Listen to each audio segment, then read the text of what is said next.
नमस्कार, स्वागत है आप सभी का स्टार न्यूज में और मैं हूं आपके साथ जुबैर चौधरी। वक्त तो चला आपका राज्य आपकी खबरों का, जहां सबसे पहले बात करेंगे आरा की। आरा के सदर अस्पताल में अवस्थाओं का अंबार देखने को मिला। बता दें कि यहां इमरजेंसी वार्ड में बिना लाइट के मोमबत्ती और टॉर्च की रोशनी के सहारे इलाज किया गया। तो बुलेटिन में सबसे पहले बात कर लेते हैं बिहार के आरा के सदर अस्पताल की, जहां इमरजेंसी वार्ड में 2.5 घंटे तक बत्ती गुल रही। इमरजेंसी वार्ड में अंधेरा छाया रहा और डॉक्टर अपने चैम्बर में मोमबत्ती और टॉर्च की रोशनी के सहारे मरीजों का इलाज करते नजर आए। इमरजेंसी वार्ड में काम कर रहे कर्मचारियों को स्लाइन लगाने में भी दिक्कत करने का सामना करना पड़ा। जहां सदर अस्पताल में बत्ती केवल 5 से 10 मिनट के लिए ही नहीं बल्कि पूरे 2.5 घंटे के लिए गुल रही। सवाल यह है कि अगर इस दौरान कोई सीरियस केस अस्पताल में आ जाता तो फिर लाइट के अभाव में उसे कैसे टैकल किया जाता। On duty doctor Ashutosh Kumar ने बताया कि उनकी ड्यूटी सुबह से लेकर दिन में 2 बजे तक की थी और सुबह से ही लाइट कटी हुई है। सदर अस्पताल के प्रबंधक शशिकांत ने से मिली जानकारी के मुताबिक इमरजेंसी वार्ड में शॉर्ट सर्किट की वजह से बत्ती गुल हो गई थी। मरम्मत के बाद दोबारा बिजली व्यवस्था दुरुस्त हो गई है। इस मामले की जानकारी सिविल सर्जन और उपाधीक्षक को भी दी जा चुकी है। रिपोर्ट सब नेगेटिव है, तब से इसमें यहाँ लाइन नहीं है, तब से इसी तो लाइट कटने का कुछ नहीं पता है। किस कारण कटा नहीं पता। दिक्कत भी हो रही है मरीज। दिक्कत तो हो रही है, बहुत सारी दिक्कत हो रही है। क्या परिचय वापस डॉक्टर तो बुलेटिन में बात कर लेते हैं गरियाबंद की। बता दें कि छत्तीसगढ़ के सीएम विष्णुदेव साय राजिम पहुंचे। तो छत्तीसगढ़ के मुख्यमंत्री विष्णुदेव साय राजिम पहुंचे। उन्होंने भक्त राजिम माता जयंती कार्यक्रम में शिरकत की। इस दौरान उप मुख्यमंत्री अरुण साव और पूर्व मंत्री ताम्रध्वज साहू भी उनके साथ मौजूद रहे। साहू समाज से सीएम विष्णुदेव साय का जोरदार स्वागत किया गया। बता दें कि त्रिवेणी संगम में आयोजित भक्त राजिम माता जयंती महोत्सव में शामिल होने के लिए बड़ी संख्या में साहू समाज के लोग मौजूद रहे।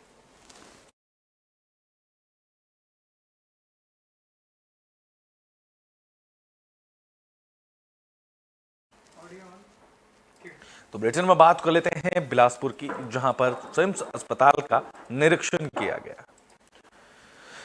तो बिलासपुर संभाग के सबसे बड़े अस्पताल सिम्स का निरीक्षण करने छत्तीसगढ़ के स्वास्थ्य मंत्री श्याम बिहारी जायसवाल पहुंचे। उन्होंने अस्पताल के निरीक्षण के दौरान व्यवस्थाओं का जायजा लिया, साथ ही अधिकारियों को जरूरी दिशा निर्देश भी दिए।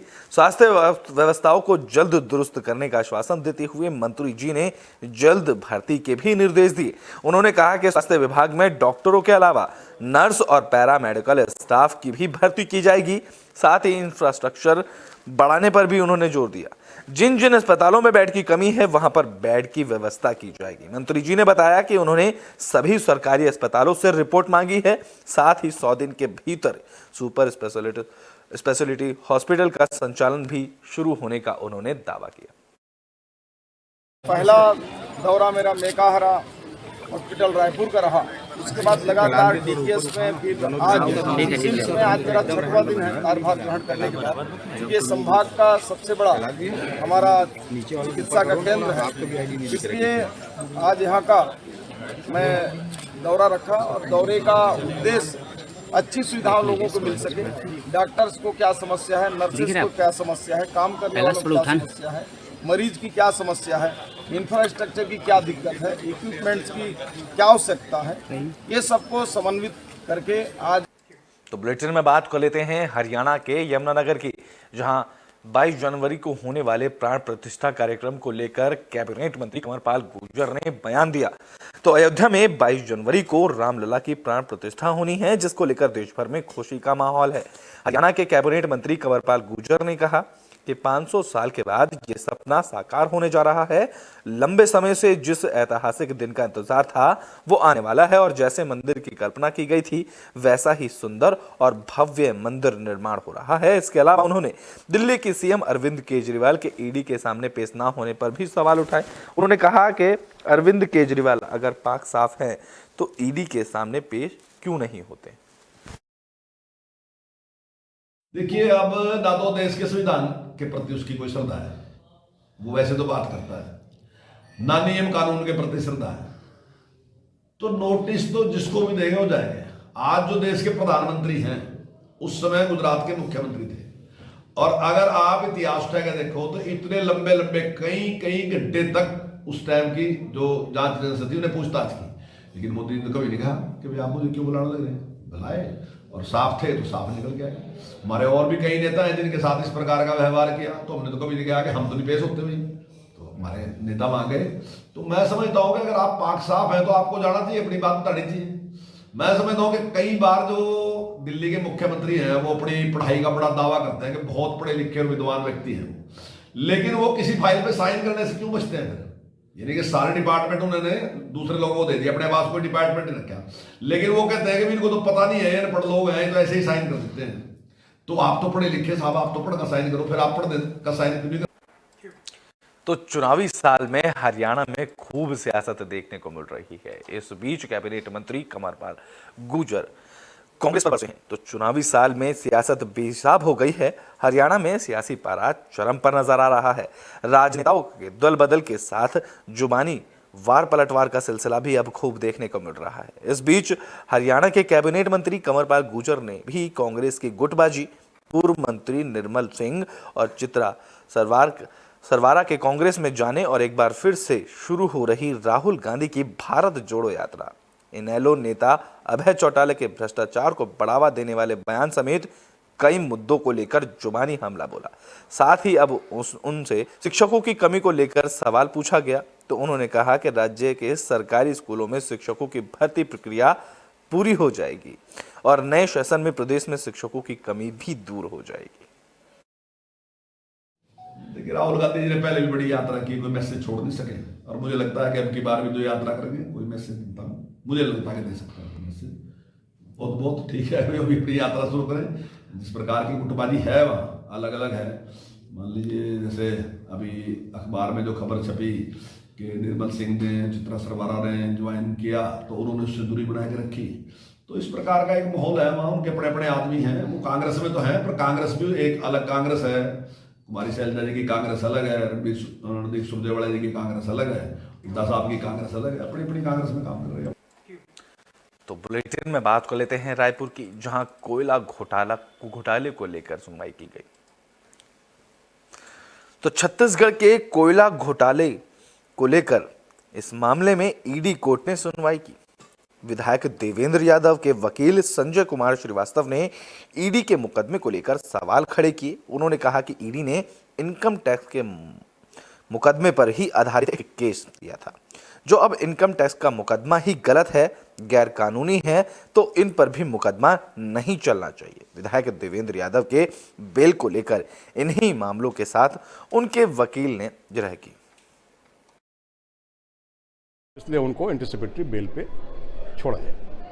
और उसमें हमने कोर्ट से ये बताया कि जो इनकम टैक्स का मुकदमा है वही गलत है, वो मुकदमा हो ही नहीं सकता है, लेकिन खैर उन्होंने किया है। और ईडी का पूरा केस यही था कि वो इनकम टैक्स के मुकदमे पे ही आधारित है, और हमारा आर्गूमेंट था कि इनकम टैक्स का मुकदमा ही जब नहीं हो सकता, जब वो गलत है, गैर कानूनी है, तो इसलिए ईडी का केस में नहीं चलना चाहिए। लेकिन ये चीज़ें बाद में आएंगी, ये अलग पार्ट है। अभी तो केवल बेल पे जज साहब ने सुना है और दोनों तरफ की बात सुन ली है, वो फैसला करेंगे। जो भी उनका फैसला होगा हम उसके हिसाब से या तो उसका पालन करेंगे या जो कानून में हमारे पास रास्ते हैं हम उस रास्ते पे जाएंगे। तो बुलेटिन में बात कर लेते हैं बिहार के बाघा की, जहां पर स्वच्छता अभियान की पोल खुलती नजर आ रही है। बता दें कि सरकार स्वच्छता को लेकर तमाम अभियान चला रही है, लेकिन इसके बावजूद बिहार के बाघा में स्वच्छता के दावों की पोल खुद तस्वीरें खोल रही हैं। ये मामला बाघा नगर परिषद के वार्ड नंबर 24 का है, जहां फैली गंदगी और जल जमाव से लोग परेशान हो गए हैं। लोग सवाल पूछ रहे हैं कि आखिर नालियों की साफ सफाई और जल निकासी की व्यवस्था कब होगी, क्योंकि गंदा पानी सड़कों पर है और गंदगी और बदबू से लोगों का जीना दूभर हो गया है। वार्ड पार्षद सबीना खातून ने इस दौरान बताया कि 22 दिसंबर को नगर परिषद के ईओ को मामले की जानकारी भी दी गई थी। बोर्ड की बैठक में भी कई बार मुद्दा उठाया गया, लेकिन इसके बावजूद समस्या का समाधान नहीं हो सका है, जिससे लोगों में नाराजगी देखने को मिल रही है।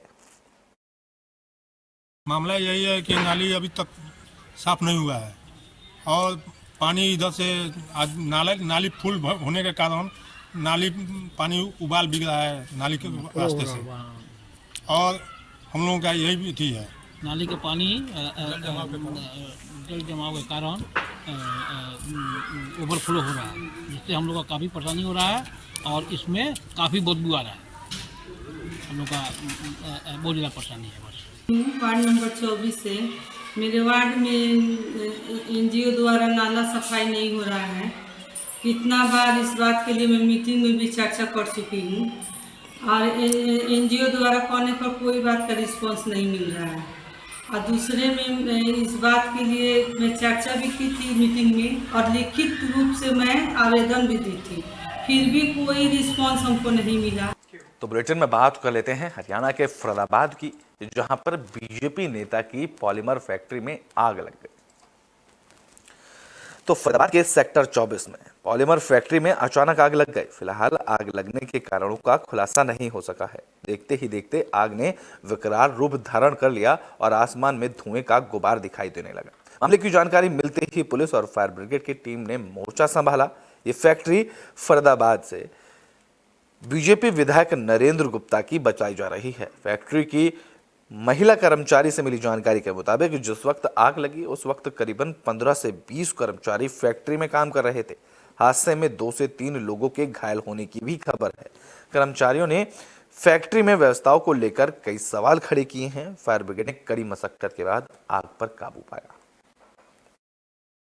पैकिंग कर रही थी। अच्छा, काम करते आप? हाँ, पैकिंग कर रही थी। अच्छा, तो कैसे लगा? कैसे अब ये नहीं पता चला कैसे लगा। हम लोग मैं तो अपने झोंक में से लोग खाली करने के झोंक में थे। अच्छा, लगा है जब लगा है जब भागी। कर्मचारी काम कर रहे थे उस समय? हो गए 15-20 आदमी होंगे लगभग। तो किसी को कोई चोट, कोई आग की चपेट में कोई आया व्यक्ति? 1-2 आदमी चपेट में आया है, सुनाई में आया है। मुझे जैसे जानकारी पता लगी है हमारे विधायक नरेंद्र गुप्ता जी की फैक्ट्री और पूरी तरह लगे हैं, प्रशासन काबू में है और लगे हैं। बहुत 3 बजे से जो जानकारी मिली है 3 बजे से आग लगी, पर यह है कि जो आधिकारिक तौर पर 80% काबू। पैकिंग कर रही थी। अच्छा, काम कर। तो हरियाणा के यमुनानगर में तेज रफ्तार का कहर देखने को मिला है। बता दें कि यहाँ एक तेज रफ्तार कार नहर में जा गिरी। तो हरियाणा के यमुनानगर से हादसे की खबर सामने आई। यहाँ एक तेज रफ्तार कार नहर में गिर गई। जिस वक्त हादसा हुआ उस वक्त कार में 4 युवक मौजूद थे। कार के डूबने से पहले ही चारों युवक कार के शीशे तोड़कर बाहर निकला है।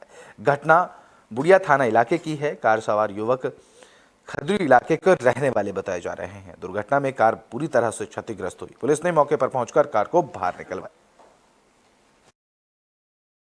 अबाउट 5 बजे हमें सूचना मिली थी कि पश्चिमी बुढ़िया के पास कोई स्विफ्ट कार नहर में गिर गई है। तो हम मौके पे गए थे। नहर में स्विफ्ट कार पड़ी हुई थी। इसमें 4 बच्चे थे। खदरी का था एक, बाकी यार दोस्त थे उनके। वो खुद ही तैर के बाहर आ गए थे शीशे तोड़ के, और किसी जान माल का नुकसान नहीं है। अबाउट 5 बजे हमें सूचना। तो बुलेटिन के आखिरी में बात कर लेते हैं बिहार के बेतिया की, जहां कराटे चैंपियनशिप का आयोजन किया गया।